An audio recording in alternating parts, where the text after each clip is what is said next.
Boa noite a todos. Eu queria agradecer muito o convite que me foi feito por essa comissão através da minha querida amiga Lili Abate. Foi por ela que me convidaram que eu aceitei, porque dizia, Lili, já fiz palestra demais, chega, agora eu vou aprender a dançar, mas ela pediu que eu viesse, então eu estou aqui. Essa bengalinha aqui, que é a bisavó de uma amiga, é muito chique, e às vezes eu gosto de usá-la porque ela é chique. Mas eu estou usando porque eu estou vindo de uma internação de 6 dias no Hospital Sírio-Libanês com Covid, que me atacou os pulmões, e eu fiquei muito mal. E eu não sabia se eu ia poder estar aqui hoje, e hoje eu me sinto como um rapaz de 18 anos, apesar de eu ter 78. Então, eu queria perguntar, quantos de vocês aqui tiveram Covid? Meu Deus! Quem não teve? Quantos de vocês perderam pessoas queridas? Eu queria fazer 10 segundos de silêncio em memória dessas pessoas, porque no Brasil os rituais fúnebres foram suspensos. E isso cria uma dissociação arquetípica em nós, porque o arquétipo do que acontece depois da morte é a base da cultura humana, quando os primeiros cadáveres passaram a ser enterrados porque se acreditava que havia um além. Independente da crença de cada um, quando a gente perde alguém, mesmo que não se diga uma palavra, é importante ter aquele momento fúnebre de respeito. Só 10 segundos, por favor.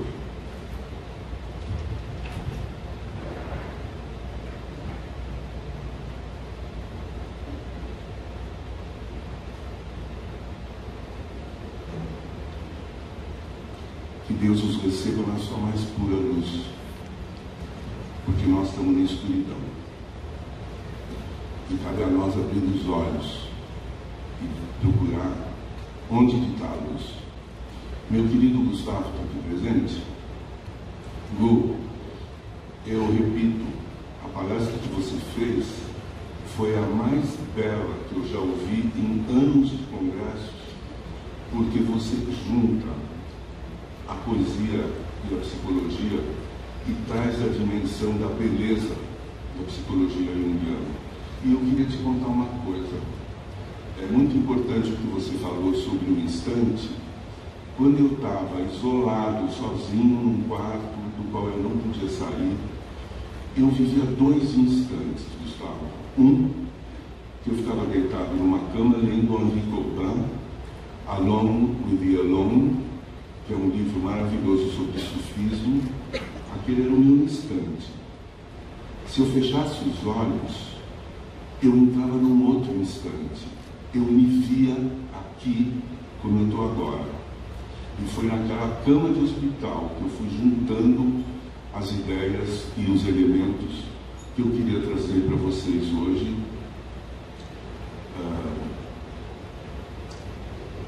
Um detalhezinho histórico. A Denise mencionou que ela estava no Congresso da Associação Internacional em Zurique em 1995. O tema do Congresso era Questões Abertas na Psicologia Junguiana. E eu fui convidado para fazer uma palestra plenária de encerramento perante 800 pessoas, propondo que um tema aberto da psicologia junguiana era a relação entre psique e sociedade. Então eu fiz uma palestra sobre a alma do subdesenvolvimento. E não quero me envaidecer, mas eu tive um aplauso de pé da plateia, porque eu estava falando do Brasil, eu estava falando da periferia do mundo e não do centro do mundo junguiano. A Denise estava lá, como o Gustavo estava lá, como a Denise Ramos e a Eliana Waba estavam lá, e muitas outras pessoas, porque na Assembleia Geral ia ser votada a aprovação ou não da JB. E eu queria contar um pequeno bastidor para vocês. Em 93, quando surgiu uma desavença entre dois colegas nossos, surgiu a ideia de um deles de pedir a criação de uma nova sociedade com suas alegações pessoais. Eu tive muito com esse segundo colega, Glauco, um abraço para você. Ele estava solitário, ele trocava ideias comigo, ele perguntou se eu apoiava, eu disse que sim. Ele perguntou se fosse fundado o Instituto Jung do Brasil, se eu seria o diretor do Instituto Jung do Brasil. Eu falei, Glauco, não. Eu não entrei em nenhuma sociedade, eu não quero jamais um cargo de poder, porque eu prefiro ficar com eros e não com o poder. Eu sou fiel a isso até hoje. Talvez o único poder que eu tenha seja o volume da minha voz, mas outro eu não quero. O bastidor é o seguinte: quando surgem cisões em sociedades nacionais, o procedimento é que vem um comitê, como presidente da ocasião, entrevistar as partes desentendidas e ouvir outras opiniões. O presidente era Thomas Kirsch. Ele veio para São Paulo, reuniu-se com um lado e com o outro, ouviu as alegações, porque ele tinha que levar tudo de volta para o comitê de ética, para que fosse tomada uma decisão no Congresso de 95. Isso era 93. E ele me ligou e falou assim, Gambini, eu gostaria de ficar um pouco com você na sua casa. Eu o convidei, ele se esticou no sofá, eu falei, meu Deus, como são duras essas conversas. Eu estou completamente tenso, vamos tomar um uísque e relaxar. Nós jantamos. Ele perguntou com quem eu trabalhava, eu contei do Espelho Índio, de outros trabalhos meus, e me disse para eu apresentar para o comitê do Congresso de 95, que talvez eles me convidassem para falar. Mas o importante não foi isso. Ele falou, Gambini, qual é a tua opinião? Eu disse para ele, Tom, eu não gosto muito do rumo teórico que a primeira sociedade vem tomando. Um colega nosso, em sua memória, o Dr. Carlos Weinton, ele ensinava a teoria dele. E eu estava vindo de 4 anos de Zurique, onde eu tive contato com toda a geração antiga de junguianos que fizeram análise com Jung. Eu li todos os livros que tinham sido escritos até então. No Instituto vinham professores estrangeiros da Inglaterra, dos Estados Unidos, da Alemanha. Eu fiz análise com o Firtz, cujos pais eram amigos do casal Jung, e ele próprio foi analisado pelo Jung, e ele me dizia, Gambini, eu te trato do jeito que o Jung me tratou. Eu fiz análise com a doutora Hilde Binswanger, que era sobrinha do Ludwig Binswanger, da clínica do Lago de Constança, e eu trabalhei com pessoas como Mário Jacobi, o Adolfo Guilhem, a Marie-Louise von Franz, que foi a minha orientadora, toda a velha guarda indiana. E eu me senti um pouco estranho quando eu cheguei no Brasil e vi que o que estava sendo ensinado aqui era completamente outra coisa. E havia outro problema. Eu era formado, membro da Sociedade Internacional, mas os estatutos da SBPA não permitiam que alguém que não fosse psicólogo ou psiquiatra fosse membro. Criou-se uma affaire diplomática. Como que uma sociedade rejeita um membro que é aceito por uma sociedade suíça e uma sociedade internacional? Foi feita uma revisão dos estatutos e incluiu-se uma cláusula dizendo: podem ser membros da SBPA psicólogos, psiquiatras e aqueles que, não sendo, são membros da sociedade internacional. Eles me estenderam a mão, eu estendi a minha, E durante um ano eu fui banca, fui orientador, dei palestras, porém eu me sentia abafado e tendo que seguir uma linha de pensamento ou de conduta com a qual eu não concordava. Então eu escrevi uma carta para minha hoje querida amiga Iraci, aliás, um beijo para ela, para o Nairo, dizendo à francesa, elegantemente, que por motivos de foro absolutamente pessoal, eu resignava da minha condição de membro, mas estaria sempre ao lado. Eu participei de 10 moitares. Eu fiz palestras junto com a Iraci, junto com o Nairo. Eu sempre estive junto com a JB porque eu soube separar as coisas. Voltemos ao Dr. Kirsch na minha casa tomando uísque comigo. Eu fiz essa observação para ele e disse: Tom, eu não gosto de monopólios. Eu prefiro 2 sociedades no Brasil do que uma, porque aí uma breca os desejos expansionistas da outra. E é bom que elas sejam diferentes. É bom que elas tenham uma abordagem diferente, porque isto soma. Foi um choque para a SBPA o fato da JB ter sido aprovada na Assembleia Geral, você estava presente, em 1995, e minutos antes do voto, porque há várias coisas na agenda, e os membros delegados de cada, não é todo mundo, são os delegados em número proporcional ao tamanho das associações nacionais, vota. 10 minutos antes do voto, eu vou contar isso, é um bastidor, mas é história. A delegação suíça, que era maior, e a delegação italiana, que era muito grande, chegaram para o Luigi Zoya, italiano. Eu sou neto de italianos. E ele falou: Gambini, cosa facciamo? Approviamo ou non approviamo questa società nova? Eu falei: aprova, Luigi. E ele chegou para a delegação italiana e para a delegação suíça, que queriam dele uma orientação, porque eles não sabiam de nada que se passava ao sul do Equador. Assim, em 1995, a JB foi aprovada. Eu nunca contei essa história, nunca recebi um abraço de agradecimento, mas também não precisava.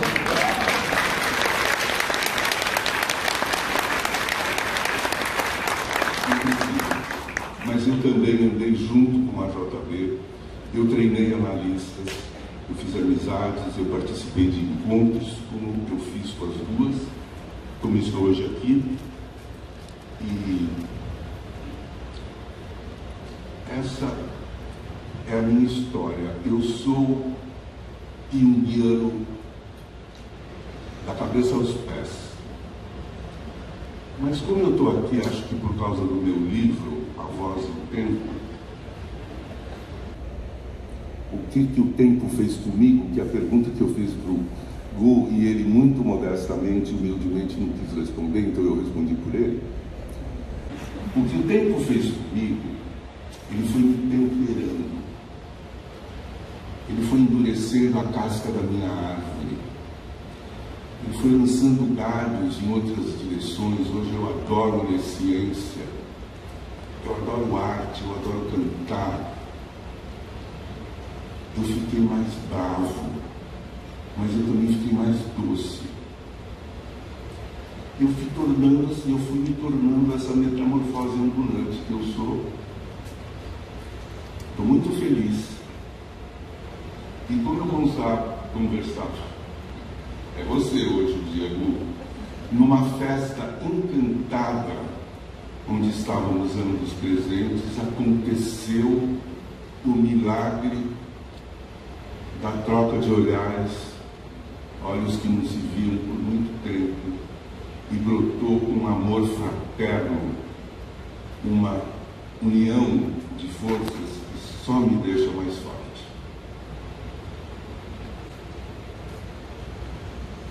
Mas eu não quero falar disso, eu podia falar muito do tempo.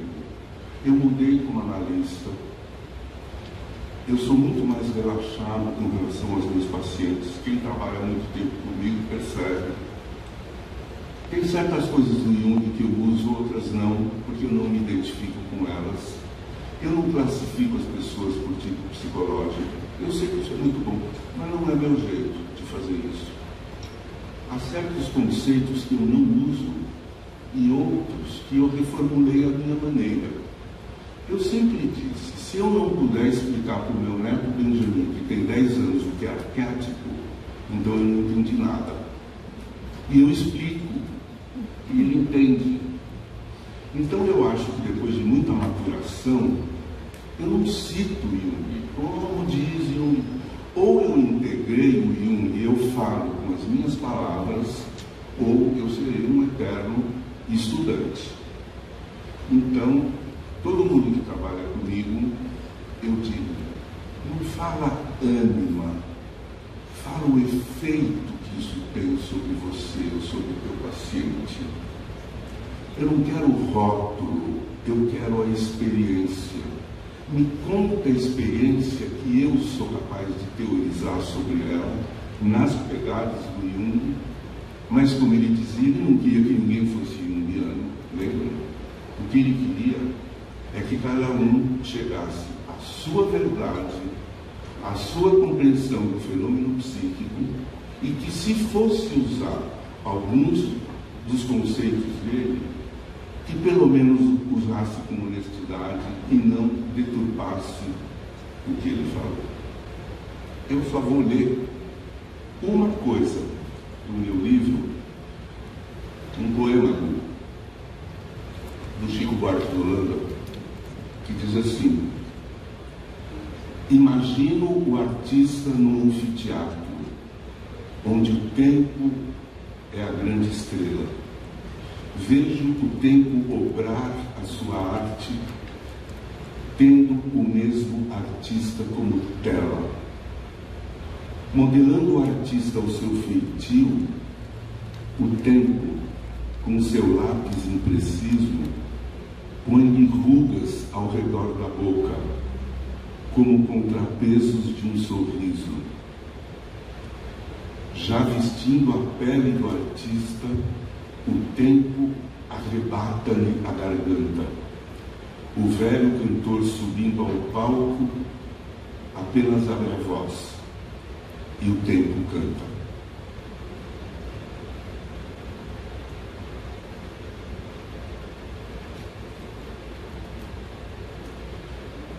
Ser junguiano não é fácil.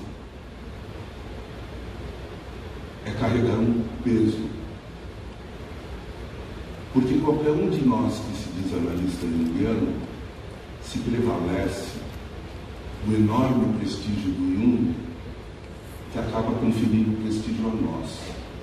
Mas esse prestígio não é nosso, é dele. Portanto, desde o começo, a família Jung se preocupava muito que abriam-se institutos pelo mundo afora e botavam o nome do Jung. E a família dizia, mas é o nosso nome. Então houve muita deliberação sobre a propriedade ou não desse procedimento. Lembremos, há muitas sociedades com o nome de Freud, há muitas sociedades com o nome de Einstein, há sociedades com o nome de Foucault, do que vocês quiserem. Pressupõe-se que quando uma entidade, uma sociedade é investida, é uma investidura com este nome, tanto esta sociedade como os seus membros, que são investidos pela sociedade a partir de uma investidura original anterior, quem é investido com o nome de Jung passa a fazer parte de uma comunidade internacional que partilha os mesmos valores éticos, espirituais e de visão do ser humano, da vida e da história. Portanto, a letra J, ou a palavra junguiano, não é um título de um clube, não é uma carteirinha, é uma tatuagem na alma que não se apaga que não se vende, que não se corrompe. No hospital, eu estava lendo Henri Copan sobre o sufismo de Ibn Arabi, que morreu em 1200, e o sufismo de raiz diz que o discípulo é investido por Qidr, o profeta, que atesta que aquele discípulo alcançou o nível de consciência do profeta. Isso se fazia passando um manto de lã sobre os ombros daquele que era investido. Na coroação da Rainha Elizabeth, vocês viram que era colocado um manto sobre ela. Isso é um ritual antiquíssimo. A investidura, ela cria uma relação de parte a parte e é uma relação de lealdade. Como houve tantas outras, muitas vezes marcadas por um anel que alguém dava para alguém. Talvez até o amor, meus queridos Andrés e Mariana, seja uma investidura. Quem é investido pelo amor tem a obrigação de disseminá-lo e de ensinar quais são os desafios, as maravilhas e os perigos do amor. É assim que eu entendo investidura. Há muitas associações que se chamam Associação Californiana de Psicologia Analítica e muitas que se chamam Associação Associação Junguiana da Austrália. Mas eu quero relembrar um incidente, me permita, Teresa Caliberto, ele de velha amiga. Eu estava junto dela quando ela sonhava em formar o Instituto Jung da Bahia. Ela pediu a minha colaboração para as primeiras conversas, conversamos na praia. Levei meu grande amigo Fernando Teixeira Mendes, que foi meu companheiro durante 9 anos, advogado, e hoje terminando sua formação no Instituto Jung, que fez os estatutos. Bolamos mais ou menos o que seria um programa, o que seria um logo maravilhoso, que é a Rosa dos Ventos, dos viajantes portugueses, Bahia. Eu dizia para ela, Teresa, as reuniões do Instituto Jung da Bahia deviam ser na sala de reunião do Convento do Carmo, no meio de mobília barroca. Isso é a raiz profunda do Brasil. A psicologia junguiana deve se reunir nesses lugares que tem a alma antiga do Brasil. E ia tudo muito bem quando, feita uma pesquisa sobre a possibilidade de registrar o nome do Instituto Jung da Bahia, ficamos estupefatos que um membro dessa sociedade foi à seção de registros e patentes do Ministério da Indústria e Comércio e patenteou a palavra Jung, junguiano, self-individuação, como propriedade particular dele, que Deus o tenha em sua graça. Nós ficamos, eu nem sei qual é a palavra, eu peguei o telefone e liguei para o Joe Cambray, que era o presidente da APP, e falei, Joe, o que você me diz disso? Ele falou, Gandini, eu estou estarrecido, mas nós de fora não podemos fazer nada, você tem que fazer algo no Brasil.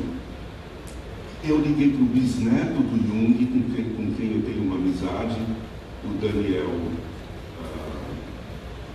Bauman, neto da Grete Bauman, que fez o meu mapa astral, que era a tradição do Jung, mãe do Dieter Bauman, que foi o analista da minha mulher, e contei para o bisneto do Jung.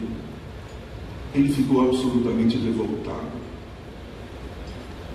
Mas nós decidimos, né, Teresa, que seja um nome é um nome. Como se chama o Instituto? Psicologia Analítica da Bahia. Instituto de Psicologia Analítica da Bahia. Mas a investidura existe do mesmo jeito. Ah, do mesmo jeito. Isso leva à questão do uso do nome do Jung. Sejamos junguianos, cada um de nós, como o tempo. O tempo nos transforma na árvore que nós somos, não em outra, na que nós somos. Isso está muito bem. E que sejam todas diferentes, como essa maravilhosa diversidade de vida do Brasil, que cada um seja uma árvore diferente e formemos a nossa Amazônia biodiversa e tão ameaçada.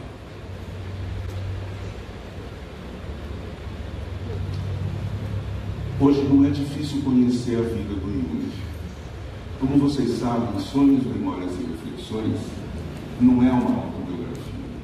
Aquilo é uma biografia escrita por Aniela Jaffe, e apenas os 3 primeiros capítulos estão regularmente depositados em arquivos com a caligrafia do Jung.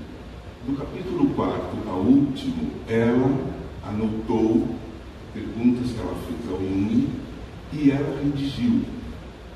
Ela omitiu a figura de Tony Wolff, a pedido da família. Ela omitiu muitas outras coisas e começou a domesticação do Jung. O Jung queria que ela fosse a autora do livro e não ele.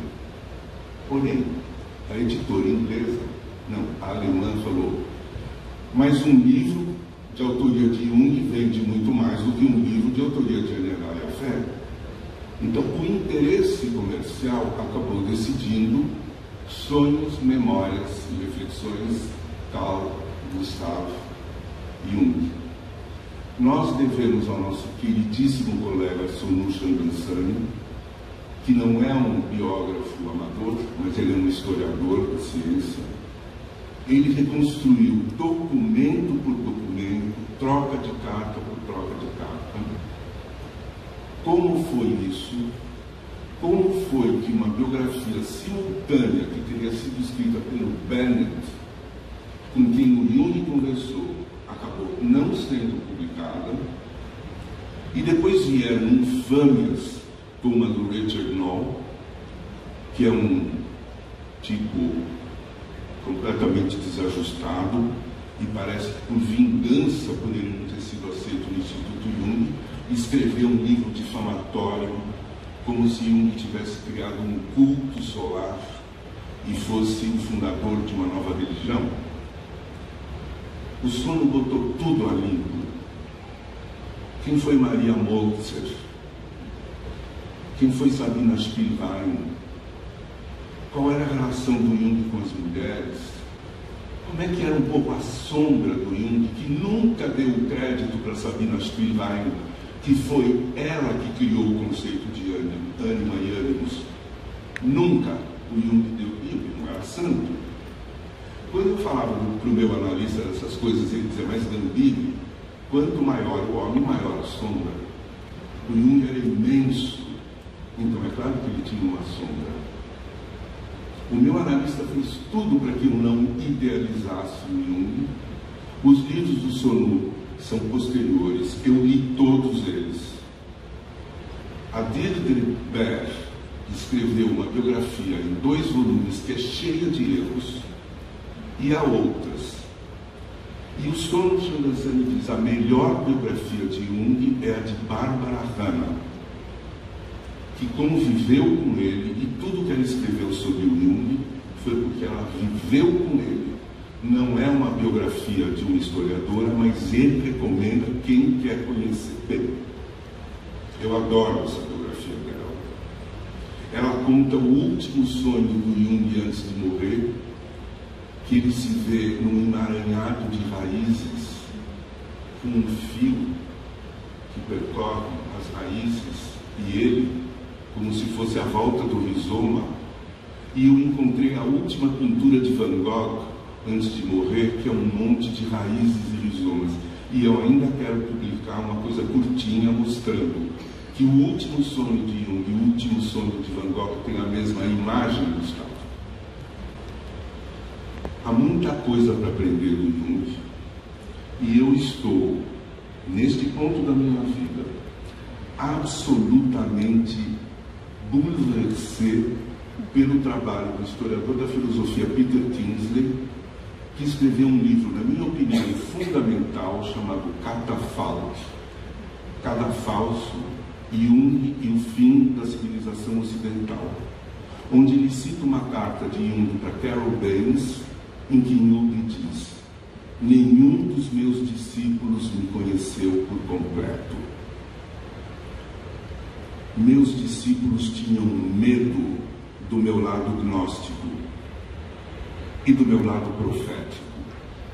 E ele também tinha medo do lado profético dele, porque ele seria apedrejado. Acontece que o Kingsley, que é fluente em grego antigo, em latim antigo, alemão, francês, inglês, e leu a biblioteca de Cambridge inteira, ele diz: profeta não é o que prevê o futuro, profeta é o que empresta a sua voz para que os deuses falem. O Jung era profeta porque no livro vermelho ele deu voz para personagens que não eram ele. O Jung não era um titio.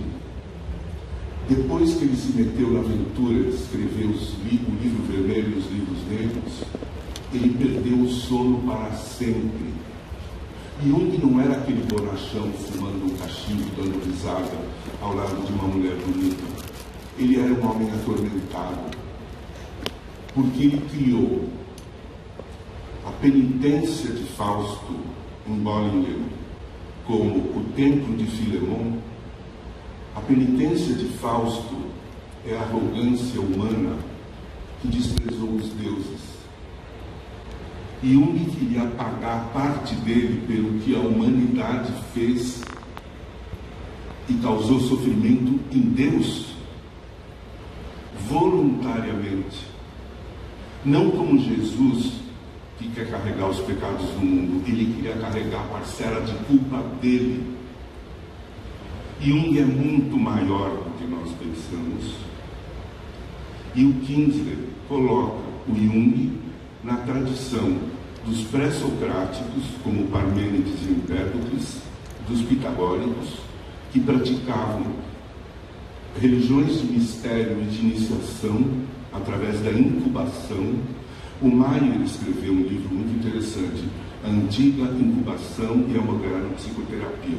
Mas o livro do Maier é para criança comparado com o do Kingsley, que mostra, inclusive, que há um problema de atenocentrismo, porque há 2.500 anos atrás, todas as hordas do Mediterrâneo, desde a Sicília, do sul da Itália, da Anatólia, do Egito, da Síria e até a Pérsia, estavam todas unificadas num tipo de religiosidade que unia a cura, a filosofia, a magia e o encantamento. E diz ele, na Grécia de 2.500 anos atrás, filosofia queria dizer amor pela sabedoria sagrada. Hoje, filosofia significa o amor para discutir o amor pelo conhecimento. Esse livro é revolucionário, é um meteoro.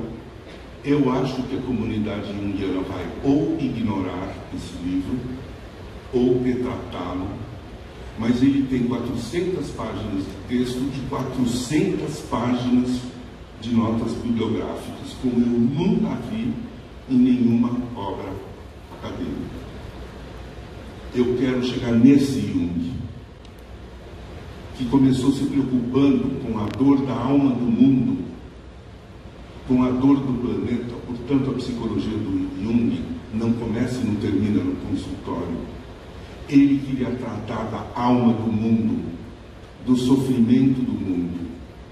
E antes de morrer, ele teve uma visão que ele via uma parte do planeta Terra completamente devastada.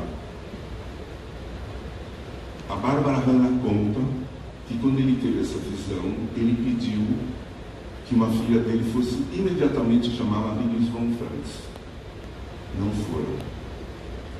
Depois que ele morreu, a filha, que fez umas anotações, entregou as anotações dessa visão para o Jung, e ela nunca quis se pronunciar a respeito. Há uma entrevista com ela feita pela colega Susanne Wagner, alemã, que está no YouTube, uma longa entrevista, e a certa altura ela diz assim: doutora von Franz, a senhora conhece aquela visão que o Jung teve antes de morrer, né? A von Franz falou: sim, mas eu não quero falar muito disso. Não, mas por favor, diga só alguma coisa. Ele disse que ele viu uma parte do planeta arrasada, queimada, desertificada, e fez uns gráficos, mas não era o planeta inteiro, era uma parte. Diz o Kinsey. Isso foi a von Franz depois. Os discípulos seguravam o Jung,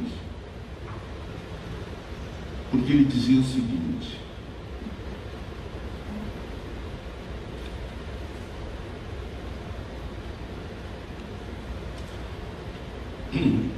as massas são cegas e brutais.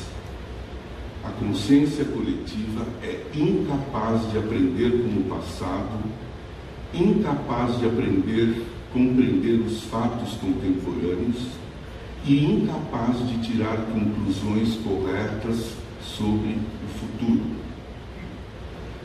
Numa carta, não é a da correspondência, é um outro volume de cartas, ele diz: há pessoas que acreditam que aqueles poucos que são conscientes podem segurar e proteger o mundo contra a sua própria aniquilação. Mas eu temo o terrível poder da inconsciência.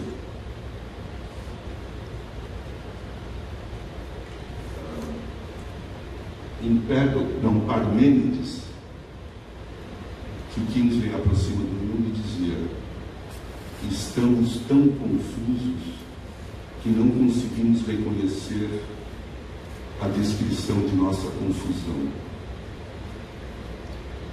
Jung, outra carta. Estamos chegando agora à era de Aquários, e nós estamos apenas no começo desse desenvolvimento apocalíptico, porque Aquários desestabiliza todas as energias, as coloca em caos, até que seja criada uma nova ordem. Aquário põe fogo nos poderes selvagens de Lúcifer. O subsolo da Amazônia contém 120 bilhões de toneladas de carbono. Se essas 120 bilhões de toneladas de carbono, por causa da devastação e das queimadas, for liberada, isso é o poder de Lúcifer.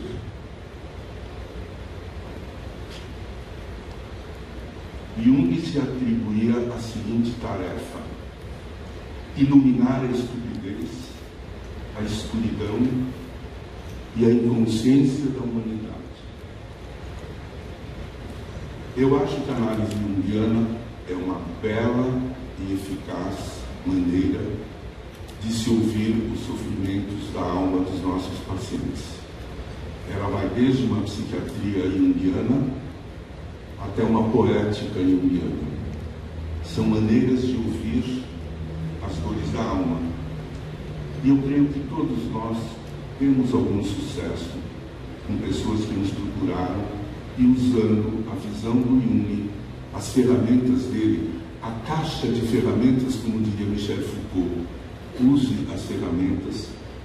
Eu acho que é uma bela linha terapêutica, sem desmerecimento das demais, a freudiana, a lacaniana, a somática, a neuro... como é que fala? Neurocognitiva, exatamente. Por quê? A psique é um fenômeno tão complexo que, se houvesse uma teoria só e uma única maneira de abordá-la, isso seria um grande engano. A psique é o fenômeno mais complexo de todos, porque é ela observando a si mesma. É mais complicado do que observar a matéria subatômica, porque é ela olhando para si. Tanto que o Jung dizia que toda psicologia é uma confissão perfeita. Nós usamos e fazemos, espero que continuemos a fazê-lo, que saibamos ensinar as próximas gerações, que saibamos transmitir quem foi esse homem atormentado,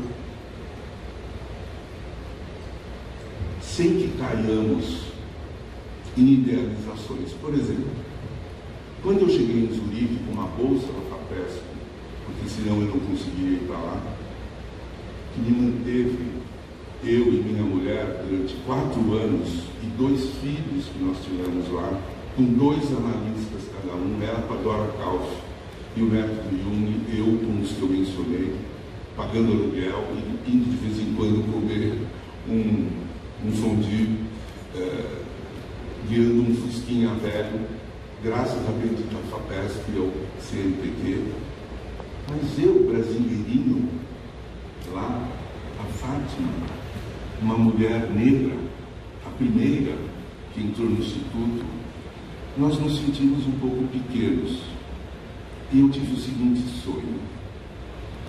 Eu via o Instituto Jung de Zurique. Era um palacete clássico, de 3 andares, com nichos no andar superior, com estátuas gregas, todo rococó. E eu dizia, puxa vida, eu que vim de São Paulo, diante. Mas aí eu ando, e quando eu chego no ângulo, eu vejo que era um cenário, não havia nada por trás. É como Jaipur, no Rajastão, que tem o Palácio dos Ventos. É só uma fachada. O Instituto Jung era uma fachada, e eu vejo ela fazer assim. Eu cheguei assustadíssimo para o meu analista e falei, doutor Phillips, eu tenho algum desejo de morte para o Instituto? Eu tenho alguma resistência? Eu tenho que destruir o Florogambini? Este sonho é para te abrir os olhos. O Instituto Jung é apenas o Instituto Jung. Mas aqui as pessoas não são individuadas. Aqui as pessoas, elas não projetam mais umas às outras. Elas se entendem ao nível do selfie, de Tom Piscine. E aí eu tive um outro sonho que é assim. Eu estava numa sala como esta, aqui onde eu estou agora. Ali havia uma porta, como há lá. E naquele canto havia 3 doutores de toga preta, com aquele cabelo, com aquelas borlas, discutindo teoria junguiana. Eu era um mero estudante e eles eram doutores em Jung.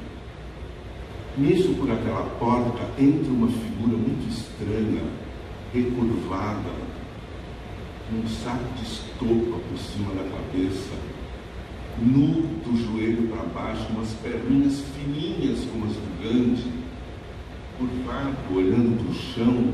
De repente ele se abaixava, pegava alguma coisa, aquela figura contrastava com os doutores e ele vem vindo na minha direção.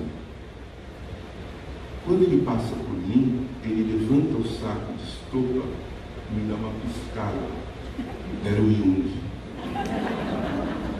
Ele pegava pepitas de ouro no chão, enquanto os teóricos discutiam a psicologia Jung e não percebiam que ele estava presente. As pepitas de ouro são os nossos insights, são os nossos momentos breves de instantes de plenitude, são nossas pequenas experiências luminosas, pequenas, pepitas de ouro. Esse sonho foi o meu diploma. Eu tenho muito amor pelo meu diploma do Instituto Jung, com a assinatura do curatório inteiro. Ele tem umas manchinhas de bolor, Mas eu não faço como o meu dentista, que põe 20 diplomas na parede, porque ele se formou na USP, e fez um curso de implante aqui, e fez um curso ali, são 20. O meu diploma está no meu banheiro. E quem entende disso, entende. Convidado pela Comissão Oitará da Sociedade Brasileira de Psicologia Arquetípica, recebido por meus colegas que me abraçavam e beijavam, e depois de uma pandemia eu já não recebi abraço de ninguém. Não faz muito tempo, foi uma semana antes da eleição. O Thalia e o Tito, que eram os organizadores, a Ana Maria, presidente da SPTA, e nós formamos uma mesa com uma das maiores antropólogas do Brasil, Carmen Junqueira, que está com 91 anos, grande batalhadora e conhecedora da pagelança brasileira. Ela foi muito amiga do xamã Tacumã, e ela não conta para ninguém certas coisas que ela ouviu. Ela está com 91 anos, ela fez piada, ela fez graça, mas a presença dela lá significava muita coisa. Eu convidei a Marlu Miranda, que é uma artista brasileira que só canta em música em línguas indígenas, que fez um doutorado na USP sobre a musicalidade indígena como mudança na permanência. Ela cantou em língua juruna. E convidamos alguém que eu fui apresentado no Rio Grande do Sul, vocês lembram? O querido Verapoti, um jovem guarani, introvertido, centrado, sério. E eu pedi para ele falar o que a espiritualidade guarani faz para ajudá-los a sobreviver. E ele foi brilhante. E eu era o último. E eu tinha sugerido o nome do Oitará, que o céu não caia sobre nós. Então, eu levei o livro do Davi Copenau, pedi licença a 10 pajés pelo nome, coloquei um colar indígena e pedi permissão para que eu, como um homem branco, dissesse o que eu entendia com o mito Yanomami da queda do céu. Em 2 minutos eu vou ler do livro do Davi Copenau. Sem xamãs, a floresta é frágil e não consegue ficar de pé sozinha. As águas do mundo subterrâneo amolecem seu solo e sempre ameaçam irromper e rasgá-lo. Seu centro, firmado pelo peso das montanhas, é estável, mas suas bordas não param de balançar com estrondo no vazio, sacudidas por grandes vendavais. Se os seres da epidemia continuarem proliferando, os xamãs acabarão todos morrendo e ninguém mais poderá impedir a chegada do caos. O ser da terra, o ser do tempo encoberto, o ser da noite ficarão furiosos. Chorarão a morte dos xamãs e a floresta vai virar outra. O céu ficará coberto de nuvens escuras e não haverá mais dia. Choverá sem parar. Um vento de furacão vai começar a soprar sem jamais parar. Não vai mais haver silêncio na mata. A voz furiosa dos trovões ressoará nela sem tréguas, enquanto os seres dos raios pousarão seus pés na terra a todo momento. Depois, o solo vai se rasgar aos poucos e todas as árvores vão cair umas sobre as outras num abismo sem fundo. Nas cidades, os edifícios e os aviões também vão cair. Isso já aconteceu uma vez, mas os brancos nunca se perguntam por quê. Não se preocupam nem um pouco. só querem saber de continuar escavando a terra em busca de minérios, até um dia encontrarem o ser do caos. Isso é saber xamânico. Os Yanomami usam um pó, uma casca de árvore, chamado Yacoana, que eles sopram uns nos narizes dos outros através de uma vareta. Isso está filmado. Os xamãs consomem esse pó alucinógeno para entrar num estado de consciência em que eles ouvem o que os espíritos estão dizendo. E o incrível é que não é como no meu tempo hippie em Chicago, quando a gente tomava LSD, cada um estava numa viagem que não tinha nada a ver com a do outro. Eles não. A viagem é a mesma. Há séculos. A queda do céu é porque o céu é como uma grande lona, com as estrelas fincadas sobre estacas, que já rasgou uma vez por causa de uma arara. E os macacos foram correndo remendar o céu para que ele ficasse mais um pouco. Quando ele cair, vão aparecer as costas do céu. E nas costas do céu surgirá outra humanidade. Está ocorrendo uma convergência entre a ciência de ponta, que estuda a natureza, e os mitos xamânicos da Amazônia internacional. É impressionante, porque o que está dito aqui nessa linguagem é o que os cientistas estão dizendo, porque o deflorestamento, a destruição da Amazônia chegou a 24%. 25% é o ponto de não retorno.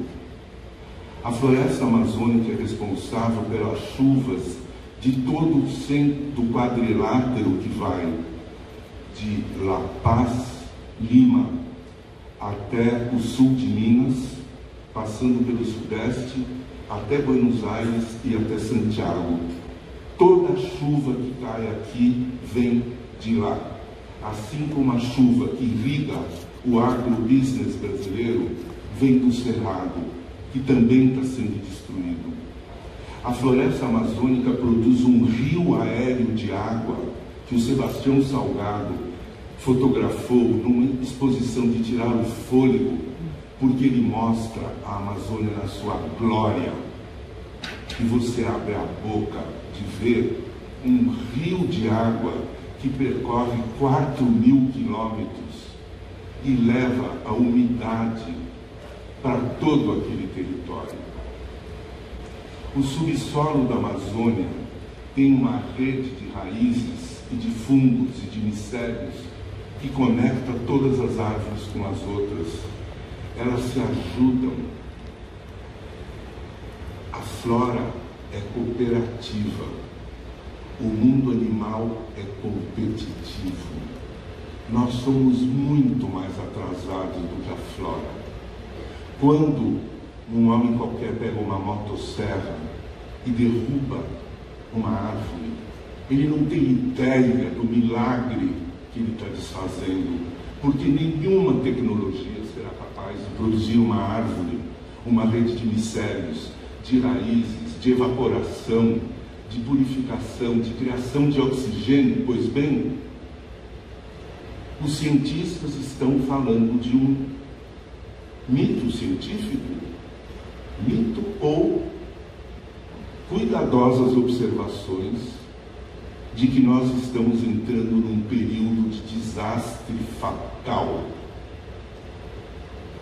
Na conferência atual do COP, as vozes mais poderosas são de jovens, da Greta e de uma africana maravilhosa que deve ter 18 anos. São jovens que estão falando para o mundo: vocês, mundo rico, causam enormes danos à África, mas a África só produz 4% de gás carbônico, e a China e os Estados Unidos produzem 50%.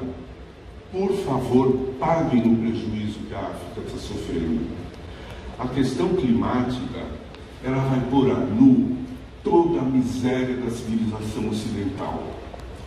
Como os pilares da nossa civilização têm que ser trocados por outro. Não é competição, é cooperação. Não é destruição, é conservação. Não é ódio, é amor. Nós precisamos de novos pilares. E Jung ajudou a consolidar um pilar. Como veremos. Como eu dizia há pouco, a meta da análise junguiana é que, trabalhando toda a zona ocupada pela racionalidade, que se impôs como uma tirana e bloqueou os nossos canais de percepção sensível do sagrado e da totalidade, o que o Jung queria era chegar nas pessoas e que elas percebessem que elas tinham que cuidar do seu próprio canal perceptivo, da maravilha que é o todo e o que é a verdadeira realidade. Ele não dizia isso no programa de estudantes para o Instituto, mas quem teve contato, quem procurou, sabia disso. Hoje, como eu disse, e conversando com o Gustavo, esqueci de mencionar, nessa festa encantada, eu falei: Gustavo, lembra do nosso querido Rafael Lopes Pedraza, que fez uma conferência no Rio de Janeiro, no segundo Congresso Latino-Americano, e por indicação minha, ao lado do Gustavo, que falou da Bossa Nova, mostrando um lado lindo do Brasil que morreu. Rafael Lopes Pedraza tem um livro chamado Dioniso no Exílio, e ele diz assim: eu não aguento em congressos onde velhos de 70 anos ficam falando de bebê e ninguém fala do envelhecimento, pois eu proponho um envelhecimento dionisíaco, que é o quê? Não é suruba da terceira idade. O envelhecimento dionisíaco é nos nutrirmos das emoções dionisíacas, que são o teatro, o transe, a loucura, a embriaguez, os amigos, o vinho, a coragem de dizer a verdade. Recomendo a todo mundo que tem mais de 70 anos de ler. Os outros não. Rafael Lopes Pedraza. Rafael Lopes Pedraza, James Hillman e Adolfo Huberman Craig. Eu me lembro de, na sede da revista Spring, que era do lado do Instituto Jung, o Hillman tinha saído, né, da diretoria por umas questões que surgiram, mas de vez em quando ele ia para Zurique. Ele se reuniu no porão da revista Spring para começar a costurar a psicologia arquetípica. O Jung queria abrir as nossas comportas para perceber o luminoso.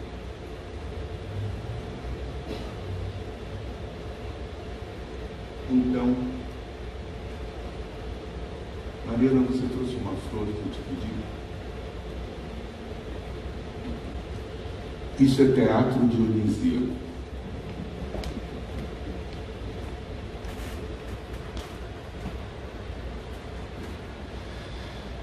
Eu vou usar essa flor para invocar o espírito de Jung, que se dava tão bem com os mortos, tanto que ele fez um sermão para eles. Eu vou colocar aqui. Eu invoco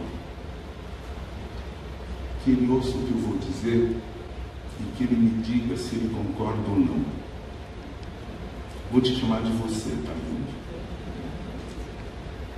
Jung, uns anos atrás, no processo de votação do impeachment da presidente Dilma Rousseff, um deputadinho de merda fez seu voto e fez uma homenagem ao coronel Ustra, que foi um torturador sanguinário, e ele homenageou este torturador.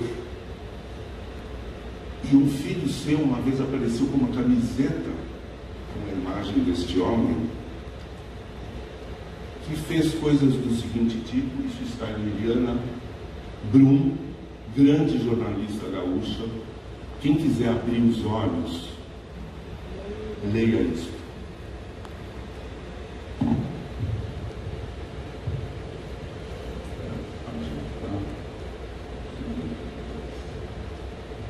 Um minutinho só. É horrível o que eu vou ler. De Amélia Teles. O herói de Bolsonaro primeiro mandou que lhe arrancassem a roupa. Depois, aplicaram choques em seus seios, na vagina, no ânus, no umbigo, nos ouvidos e dentro da boca. Em outra sala de tortura estava seu marido, também sendo torturado. O marido entraria em coma pelos golpes infligidos em seu corpo. Quando a Melinha já estava urinada e vomitada, o militar mandou chamar seus 2 filhos, uma menina de 5 anos, um menino de 4. O menino não reconheceu a mãe, pelo tanto que a tortura a tinha desfigurado. Aspas, só reconheci você pela voz, ele recordaria muito mais tarde. A menina perguntou, mãe, por que você está azul? Só então a Melina percebeu que os hematomas tinham deixado seu corpo inteiramente azul. Jung, o que você acha desse homem que acabou sendo candidato a presidente do Brasil e que logo depois de empossado, Jung, você que tanto valorizou o princípio feminino desprezado pela cultura patriarcal, que mostrou que a alquimia era o resgate do feminino, que entendeu a ascensão da Virgem Maria, finalmente, aos céus, e que tinha uma profunda capacidade de compreender a alma das mulheres e trabalhou com tantas e desenvolveu o melhor de cada uma delas a uma lista de mulheres Jung. O que você acha deste homem, eleito presidente, chegar para uma deputada chamada Maria do Rosário e dizer: você não merece ser nem estuprada de tão feia que você é? É verdade, gente. Isso é um fato histórico. O que você acha de um presidente que diz assim: eu tive 5 filhos, homens, no 5º eu dei uma escapada e nasceu uma menina?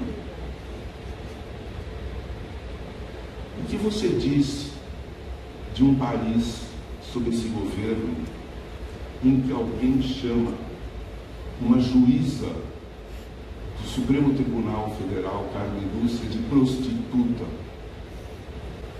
que ofende Fernanda Montenegro, uma das grandes atrizes do nosso teatro, que se recusa a entregar a medalha de mérito para Nise da Silveira, como para Paulo Freire? E onde você não aprovaria isso, aprovaria? Ele está me ouvindo.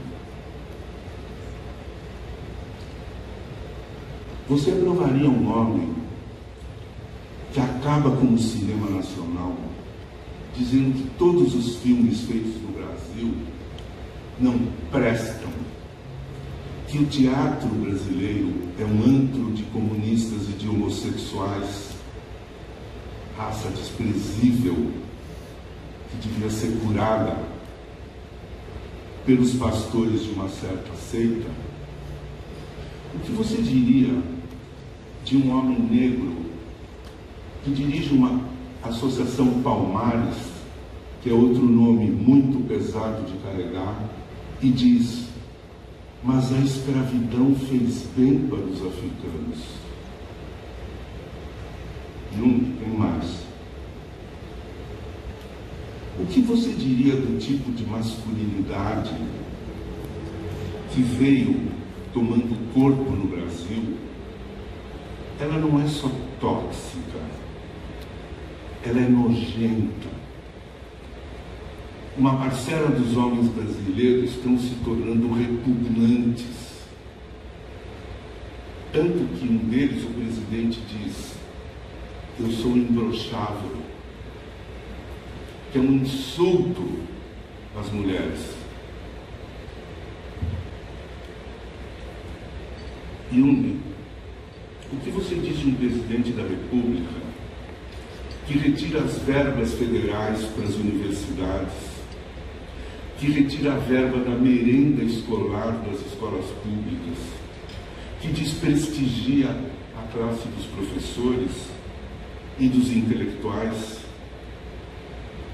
Para que precisa de universidade? Durante o franquismo, na entrada da Universidade de Madrid, estava escrito: muerte a la cultura. Os regimes autoritários são inimigos da cultura e da educação, porque ela abre os olhos das pessoas. Então isso é sistemático. Começa o ataque aos jornalistas, começa o ataque aos intelectuais. O que foi falado de Paulo Freire, que é uma glória no Brasil, é abjeto. Tem mais, gente. O ministro da Educação, que dizia que um rapaz ou uma garota gay era fruto de uma família disfuncional, desonrando uma incrível luta daqueles que têm outras sexualidades, condenando-os ao ostracismo e ao desprezo, e que, aliás, pede para sua ministra da Mulher dizer que menina veste rosa e menino veste azul, mas o negócio vai muito além disso. O ministro da Educação, que não entende nada de educação, mas é um pastor, ele negociou verbas secretas para outros pastores distribuírem bíblias como propaganda eleitoral. Jung, você é médico. O que você me diz de um presidente da República que diz que a Covid, da qual eu acabo de sair, é uma gripezinha? Você não é, o presidente não é médico, mas ele disse que a cloroquina era um tratamento preventivo, quando todas as pesquisas científicas dos melhores laboratórios do mundo negam e inclusive dizem que a cloroquina pode provocar coágulos. Cloroquina, como se ele fosse sócio da fábrica que produz esse remédio. O seu ministro da Saúde, que era um militar, supostamente entendia de estratégia e logística, e não foi capaz de entregar oxigênio a tempo para pessoas que estavam se sufocando em Manaus, que não entendia nada de política de saúde, que ajudou a tirar as verbas do SUS, que é uma das grandes criações brasileiras de medicina pública, que ficou desinstrumentalizada. E esse ministro diz: um manda e o outro obedece. Ou seja, é um regime militar. Este foi um dos nossos ministros da Saúde. Os demógrafos estatísticos, pelo mundo inteiro, estão fazendo cálculos sofisticadíssimos para calcular o número de mortos por Covid e a política de prevenção e de vacinação. Nós acompanhamos ao vivo num comitê, como chama? De inquérito. Como foram as tratativas do governo com a Pfizer para a compra de vacinas? Está tudo documentado. Houve um atraso de meses e o cálculo dos demógrafos, especialistas em saúde pública, diz que das 700 mil pessoas que morreram no Brasil, 200 mil poderiam não ter morrido. Mas o presidente diz: eu não sou coveiro. Tem mais um. Aguenta.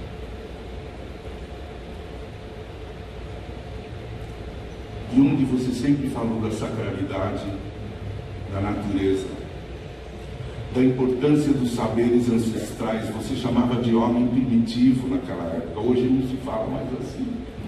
Nem índio, viu, Jung? A gente fala povos originários, nações indígenas, porque no Brasil ainda há 300 nações, não são tribos, nações com cultura, com modo de vida, com arte, com sabedoria, com tudo.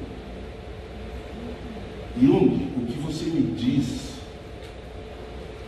desse desrespeito pela natureza, da vontade de tirar as populações da Amazônia para poder plantar soja e criar gado, quando você falava no teu discurso de inauguração do Instituto Jung em 1948, vamos ouvir a voz do homem de 2 milhões de anos, o Anthropos. O Anthropos ainda está aqui no Brasil, mas o desejo é que eles percam as suas terras, que eles se desmanchem na periferia da vida urbana e que a Amazônia não seja mais um vazio. A Amazônia era habitada há 12 mil anos atrás. E os militares chamavam aquilo um vazio de homens, que é preciso povoar. Povoar. Os antropólogos estão fazendo um trabalho incrível com cacos de cerâmica, que é a única coisa que dura, onde se pode até tirar elementos sobre a organização social e a maneira de viver dos nossos ancestrais da Amazônia, que para o ministro Ricardo Salles era melhor abrir a porteira e deixar passar o quê? A impunidade para os madeireiros, a impunidade para os mineradores, o roubo de terras indígenas, porque alguém vai num cartório e registra, aquilo é revendido e daqui a uns anos não é mais território ancestral indígena. O que você me diz de um governo que inventa um marco temporal dizendo que os indígenas têm direito às terras que ocupavam na época da Constituinte em 1988? Eles ocupam há mais de 20 mil anos. Isso daí é um truque para tirar o legítimo usufruto, não a propriedade. A propriedade não é dos indígenas, é da União. Mas a Constituição brasileira garante o uso do território ancestral. Isso está para ser votado. Eu espero que no novo governo isso seja engavetado e eu estarei junto com milhões de pessoas para batalhar por isso e outras causas. Não acabou, querido Jung. Você gostava da ciência. O presidente demitiu um cientista que presidia o Instituto de Pesquisas Espaciais porque as fotos de satélite mostravam a progressão anual da devastação. Ele disse que aquilo era falso, demitiu o cientista, assim como desestruturou os maiores laboratórios de pesquisa do Brasil, de pesquisa científica. Desestruturou a FUNAI, que é o órgão constitucional de proteção dos indígenas.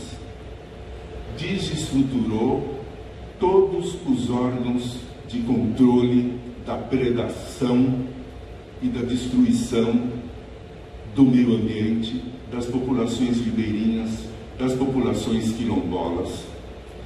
porque a porteira estava aberta. E nós vimos o filme.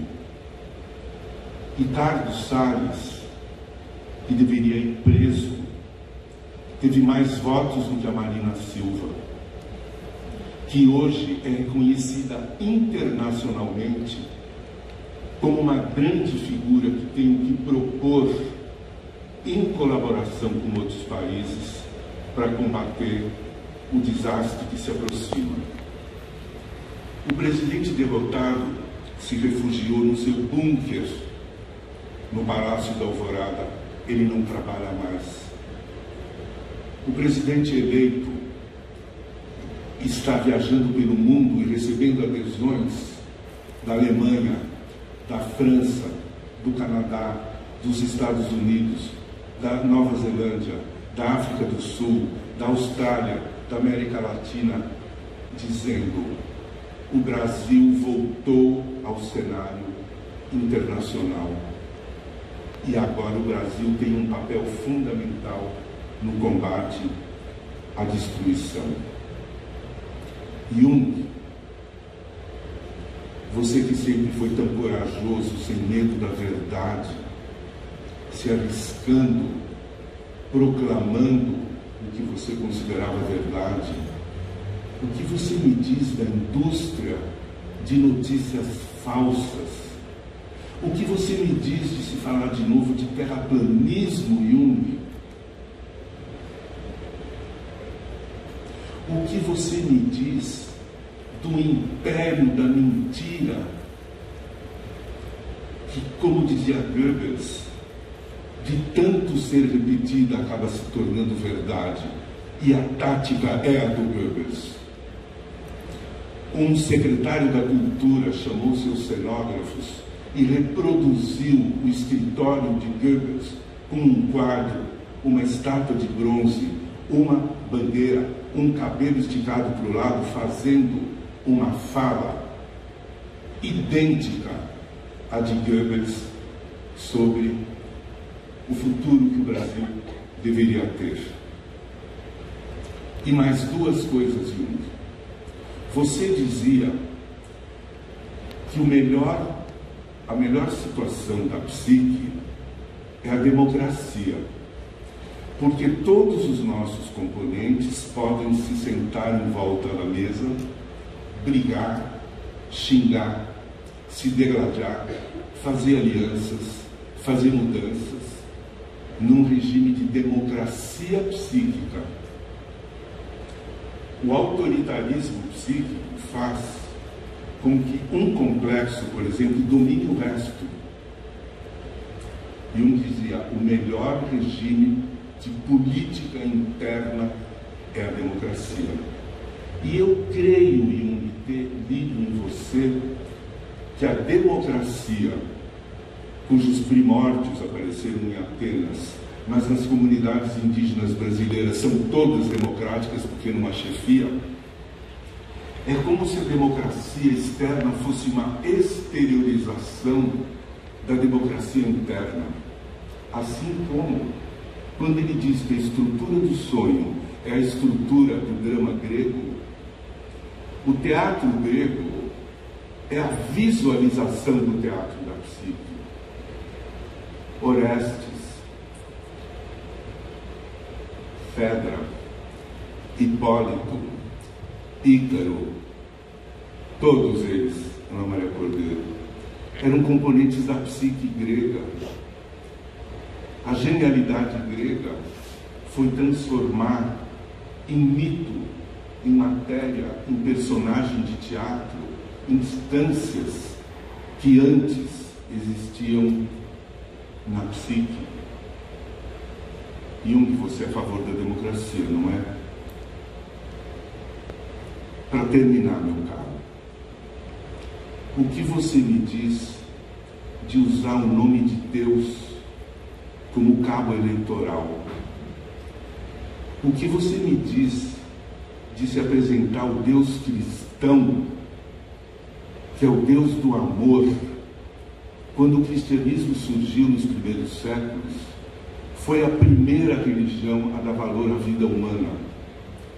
As palavras de Jesus são de amor.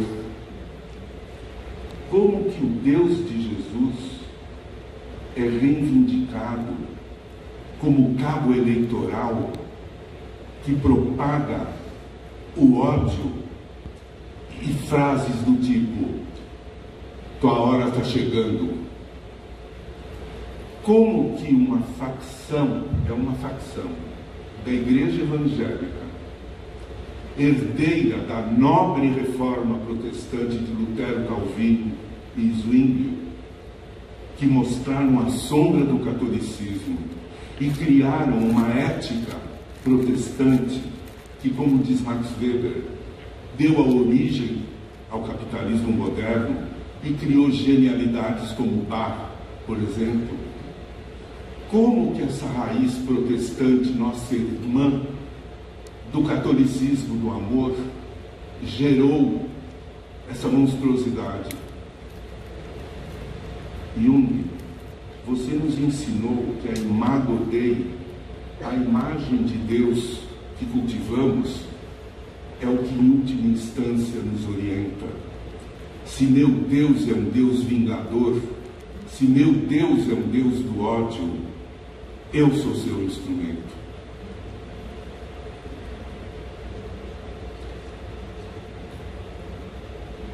Quando começou o regime nazista na Alemanha, você, Jung, aceitou a presidência da Sociedade Internacional de Medicina e Psicoterapia.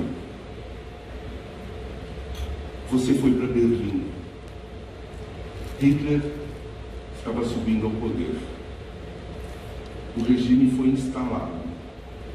E você era visitado pelo Goebbels, que te pedia para fazer uma declaração de apoio a Hitler. Você se recusava, dizia que era suíço e que você não faria essa declaração. E a Gestapo visitava todos os analistas judeus, ameaçando-os de não poderem mais trabalhar. E o Jung percebeu que a única coisa que a Gestapo não podia fazer era mexer em membros de uma sociedade internacional. Jung ficou lá, começaram a falar que ele era apoiador do nazismo. Ele esperou que a família Kirsch, o pai e a mãe do Thomas Kirsch, que o Neumann, que o Singer, que a Bernhard e outros colegas judeus saíssem da Alemanha. Aí ele resignou, porque ele não suportava mais as pressões do Goebbels.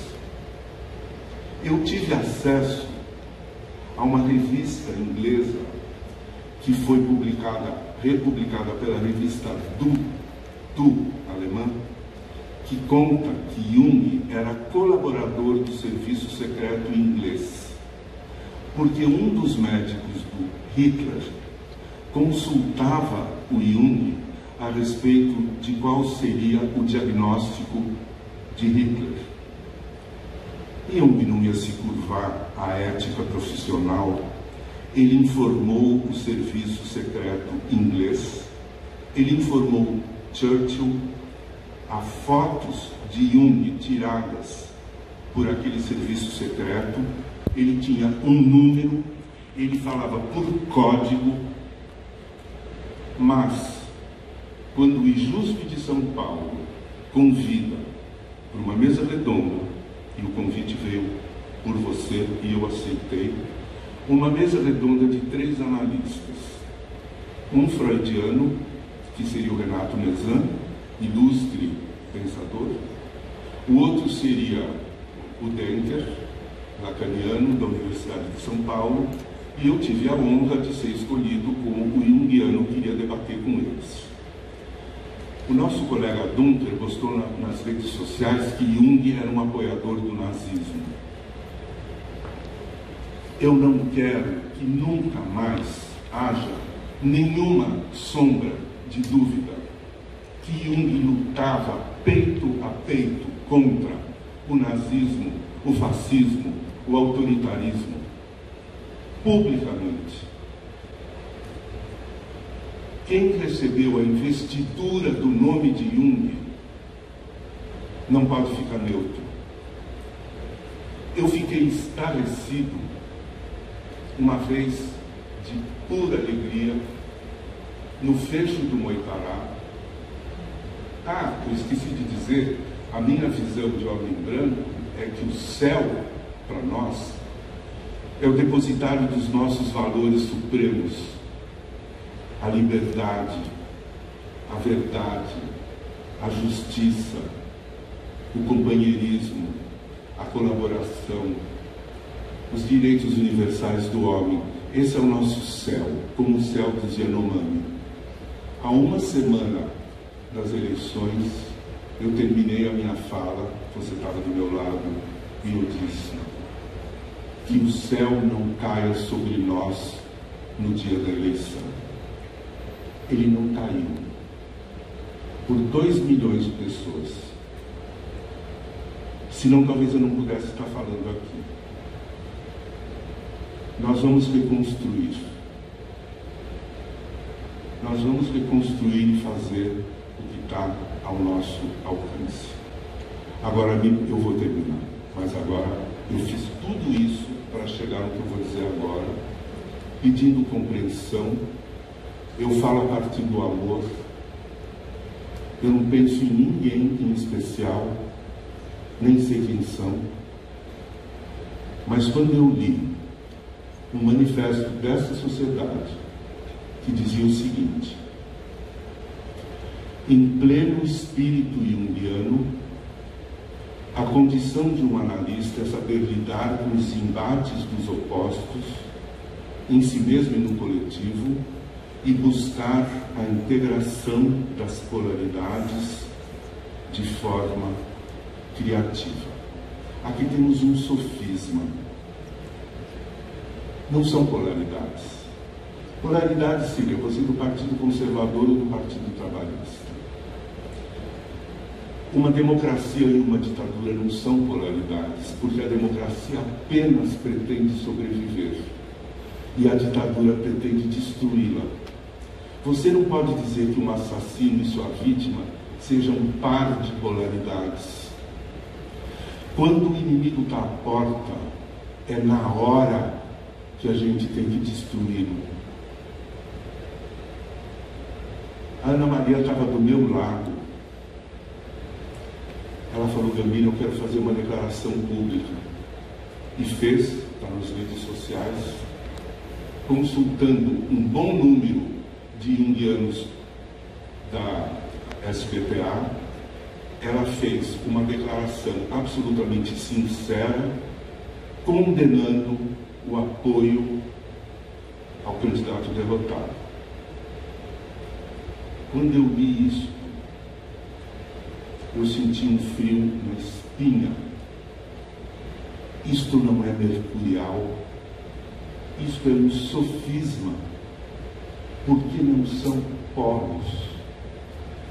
Jung jamais diria: vamos conservar o polo alemão e o polo inglês para que eles se integrem de maneira criativa, quando a Alemanha estava bombardeando a Europa inteira. E você diz, em pleno espírito junguiano, a condição é saber lidar com os embates? Não!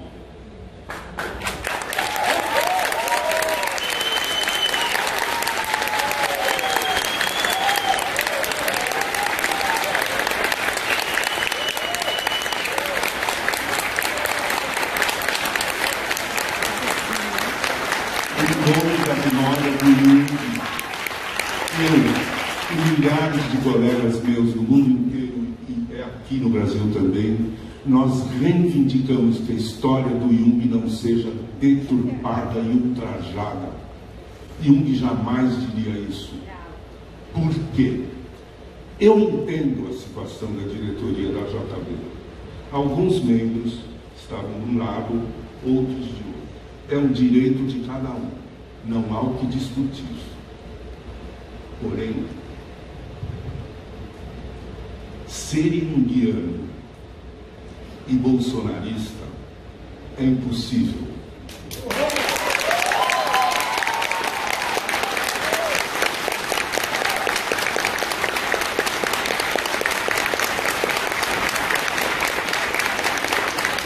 Me perdoem os colegas da JB com toda sinceridade e amizade. Eu acho que foi difícil. Mas a sociedade devia ter aprofundado um pouco mais essa questão. Devia ter consultado os junguianos velhos. Eu lhes diria, vocês estão num impasse. Por quê? Para não declarar algo que não corresponde a uma parcela, ou não corresponde a outra, vocês não declaram nada. Este é um impasse.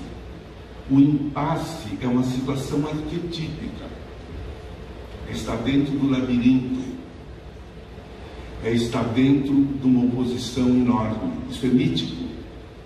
Ana Maria, há mitos que se diz como superar impasses. Um deles é chamar Hermes. Outro é chamar os heróis. Outro é pedir a proteção de Palas, de Zeus. Zeus, eu não sou capaz de resolver esse impasse. Eu tenho uma sociedade com pessoas de várias preferências. Como que eu faço? Vamos pensar juntos?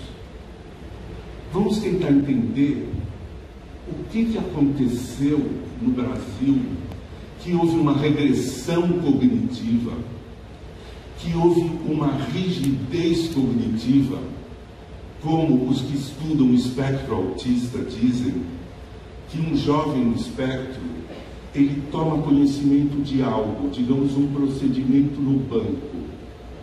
Ele vai e faz segundo a sua cognição, que é perfeita, porém é rígida. A cognição não é rígida. Eu estou estudando esse copo, descrevo o copo, se aparece um fenômeno novo, eu tenho que mudar a minha cognição. Isso é um problema neurológico. O menino autista, e ele é meu amigo, que foi no banco resolver uma questão e o gerente falou, não, agora a regra mudou. Ele se desmontou. Ele não conseguiu integrar o novo dispositivo da regra e ele voltou a estaca zero. Ele desaprendeu tudo o que ele tinha aprendido. Eu acho que uma parte dos brasileiros, com alguma razão, porque Lula nos traiu, mas, no entanto, era o único capaz de segurar o perigo. Eu não gostei nem um pouco da traição do Lula, que nunca nem a reconheceu, é verdade. Em 2018, muitas pessoas fizeram uma cognição de Jair Messias Bolsonaro. Ele é inofensivo, ele é um homem comum. Nós temos as nossas instituições. O Lula não, pelo amor de Deus, condenado, criminoso. Ele não. Essa cognição ficou congelada no tempo desde 2018 e nenhuma dessas barbaridades que eu falei aqui foi integrada numa cognição de pedra. Esse é um problema do Brasil e nós, como terapeutas, temos que buscar entender como é possível que os avanços da cognição regridam. Como é possível congelar esse milagre da nossa mente chamado cognição? Modestamente, para quem quiser fazer um autoexame, que como qualquer paciente junguiano começaria assim: o que existe de Bolsonaro em você? Vamos olhar para isso. E se alguém quiser ter uma cognição do Brasil que não está congelada, eu recomendo Brasil Construtor de Ruínas, da Eliane Brum, que é bastante crítica ao governo do PT, ela é absolutamente isenta. Eu recomendo Banzeiro Ocotó, que é o livro seguinte dela, que se mudou para Altamira para viver no meio do povo da floresta. Eu recomendo esta maravilha, que são os livros do meu querido amigo Ailton Krenak, um intelectual indígena que tem percepções que nós não temos. Ele é um iluminador. E, para quem quiser conhecer um Jung que não foi domesticado, Catafalque, do Peter Kingsley. Eu não vim aqui para estragar a festa de vocês. Esse encontro é lindo, eu sinto o amor. Me desculpem se eu tive que trazer coisas pesadas, mas o nome de Jung está tatuado na minha alma. Eu não podia deixar que se dissesse que o espírito junguiano é a contemporização. Desculpe.